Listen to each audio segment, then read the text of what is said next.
nome é Heloísa Barreiro e hoje vou falar um pouco sobre a concepção da reportagem Antídoto à Desmemória, que foi escrita por mim e por Vinícius Lucena. A nossa reportagem faz parte da revista Átimo, que é uma publicação anual feita pelos alunos de jornalismo da Universidade Federal de Pernambuco. No ano passado, em 2019, o tema da revista foi tempo, de forma que foi necessário alinhar a nossa pauta à temática escolhida. E essa escolha de tratar os desdobramentos da ditadura militar em Pernambuco veio justamente porque a gente estava percebendo que alguns setores da sociedade estavam pondo em xeque a veracidade das torturas e das atrocidades que eram cometidas nessa época, naquela época. Então a gente pensou em trazer os pormenores, os detalhes de quem viveu na pele para provar que tudo isso realmente aconteceu e que esses impactos são reais e reverberam até hoje. E além disso, no final de 2018, o ato institucional número 5 tinha acabado de completar 50 anos. Então essa discussão acerca de repressão política para resolver, conciliar embates políticos estava muito em alta. Para que a gente conseguisse direcionamentos, nossa orientadora, Adriana Santana, sugeriu que nós conversássemos com o professor Dr. Manuel Moraes, da Universidade Católica de Pernambuco. Lá ele coordena a cátedra Dom Helder Câmara, que foi responsável por fazer a Comissão de Memória e Verdade daqui do Estado. Então ele nos passou vários contatos e ainda nos forneceu a versão final desse documento, que a gente pôde consultar várias vezes para fazer a matéria. Nós conseguimos chegar a 2 nomes, Lília Gondim e Zito da Galileia. Apesar da diferença, porque os dois atuavam em frentes distintas de resistência na época da ditadura militar, Lília era do movimento estudantil e Zito era das ligas camponesas, os dois atualmente têm algo que os ligam, que é o contato diário com essas memórias e vivências da ditadura militar. Isso ocorre na medida em que hoje Lília, vários anos depois, com 68 anos, trabalha no Arquivo Público de Pernambuco, uma instituição governamental responsável por arquivar todos os livros, documentos e os principais jornais aqui do estado. Então, todo dia ela lida até com suas próprias memórias retratadas nos jornais da época, nos livros, nos arquivos. Ao passo que Zito também faz a mesma coisa, só que de forma diferente. Em sua própria casa, na cidade de Vitória de Santo Antão, que fica aproximadamente a 50 quilômetros de Recife, ele criou um memorial, uma biblioteca, onde ele recebe visitantes, sobretudo alunos, para falar sobre isso, sobre as memórias da Liga Camponesa, sobre a história do engenho da Galileia.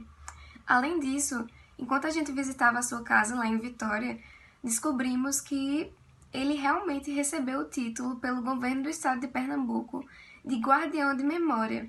Então, a gente chegar lá e ver a nossa ideia materializada foi muito especial e realmente nesse momento a gente soube que a gente tinha um gancho da nossa matéria. Além dessa relação entre os dois personagens, que trabalham até hoje em equipamentos que têm como objetivo a perpetuação da memória, as duas histórias também têm paralelos relacionados à resistência em tempos de ditadura.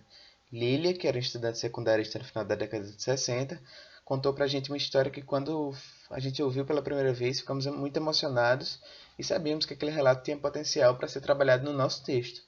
Em 1969, 50 anos antes da publicação da reportagem e aproximadamente 6 meses depois da promulgação do AI-5, Lília estava participando de um ato nas ruas de Recife junto com outros 5 estudantes, colegas, e quando 4 deles, incluindo Lília, foram presos e levados à sede do DOPS.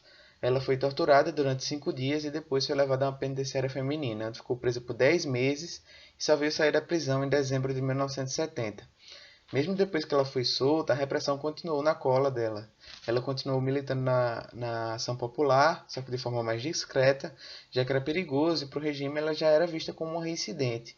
2 anos depois de sair da prisão, Lília foi sequestrada na porta de casa e levada até a sede do DOI-CODE, no Recife, onde os militares torturaram ela e Andrea, que era a filha que ela carregava em seu ventre. Ela estava grávida, no caso. Felizmente, Lília e Andrea sobreviveram, só que o trauma deixou sequelas que perduram até hoje e que a gente descreve bem no texto. Já a história de Zito é de uma resistência que vem de antes do golpe de 64.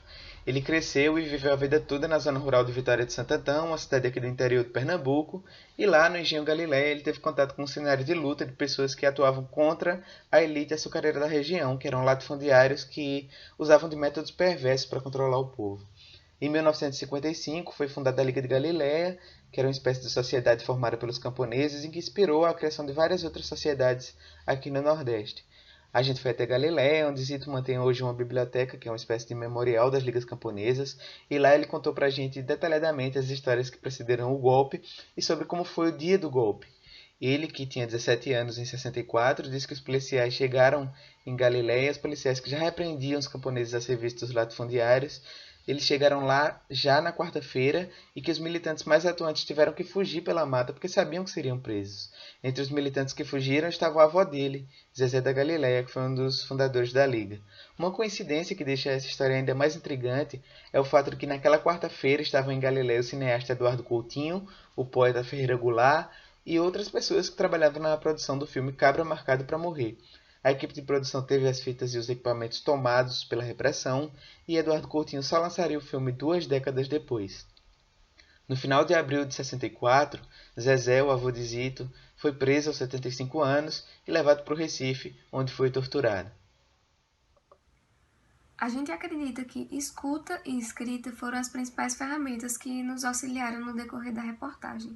Então a gente notava que mesmo que a gente se esforçasse para gravar cada conversa que a gente tinha, a gravação por si só se mostrava insuficiente. A gente tinha que complementar com muita pesquisa e também sempre retornando contato com a fonte para perguntar mais detalhes.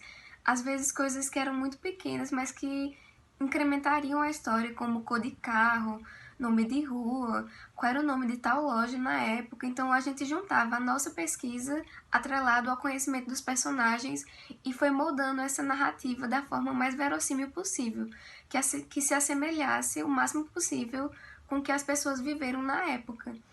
Então, essa opção de escrever quase todo o texto no formato literário foi proposital, porque a gente acredita que esse formato nos permite abordar com mais sensibilidade, com mais cuidado, todos esses pormenores e até tem talvez um potencial maior de sensibilizar o leitor e de mostrar realmente que tudo isso que aconteceu é real e realmente as pessoas sentiram na pele essa tortura, essas prisões e essa repressão. Então, talvez esse modelo chegue de forma mais direta em quem lê. Dessa forma, a gente acredita que o texto cumpre o seu papel na medida em que ele funciona realmente como um antídoto à desmemória, como um texto quase documental que as pessoas possam acessar para relembrar, para não esquecer a memória da resistência do que aconteceu aqui na ditadura militar no Brasil. Então essa reportagem surge como uma resposta aos pedidos cada vez mais frequentes de intervenção militar e às menções honrosas feitas a carrascos da ditadura, feitas inclusive pelo presidente. A gente entende que essas menções são uma afronta à memória de Lília e do povo da Galileia, que são provas vivas de que os tempos de autoritarismo foram nocivos e causaram danos permanentes a tantas pessoas que, assim como eles, ousaram levantar a bandeira da liberdade e enfrentar a repressão.